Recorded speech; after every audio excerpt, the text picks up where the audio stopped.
Hey Doug. Hey, So how can we incorporate cover crops into the garden on an ongoing basis? you can plant cover crops anytime, and that's the beauty of these plants is that it's a resemblance to Mother Nature. Mother Nature is always growing plants and in communion and harmony with other plants. And so I think cover crops are that kind of recognition of that plants together can actually support each other and not outcompete each other. And as a gardener, as a grower, to be strategic and intentional with that partnership, with that planting of those things, so that you can support a harmonious relationship between the plants rather than a competitive one. So one example of that is to underplant cover crops under a already existing stand of plants.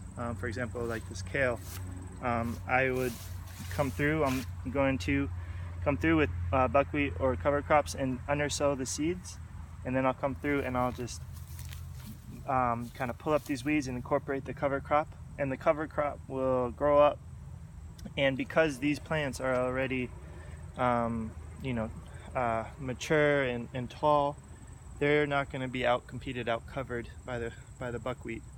I wouldn't, for example, plant, say, carrots and then plant buckwheat right on top of them, because the buckwheat will grow faster than the carrots and then block the sun and keep the carrots from germinating.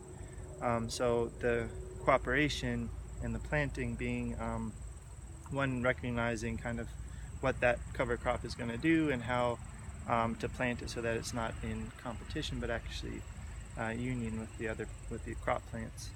I found that those growing together, that the cover crop actually really supports the other crops growing.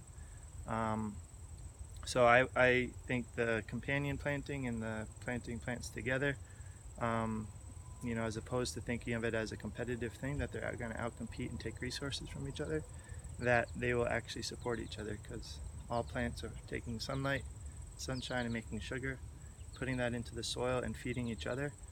And each plant has a different something that they're giving to the earth. So the plants together are supporting each other.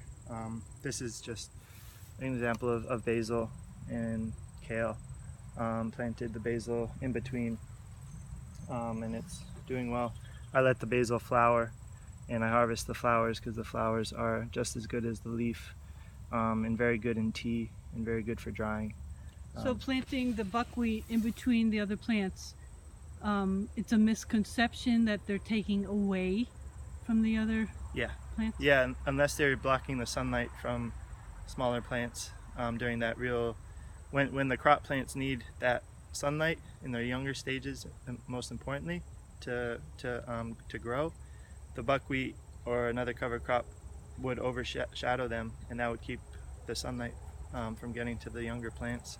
So waiting till they're at kind of a mature stage to undersow that cover crop, using mulches like hay or straw, grass clippings, like that around the young plants, and then planting the cover crops. So no, I've seen them being more supportive of each other, but planning that out, planning how you're going to plant it, when, and knowing like where to plant them and with who. Thanks, Doug. You're welcome, Ellen.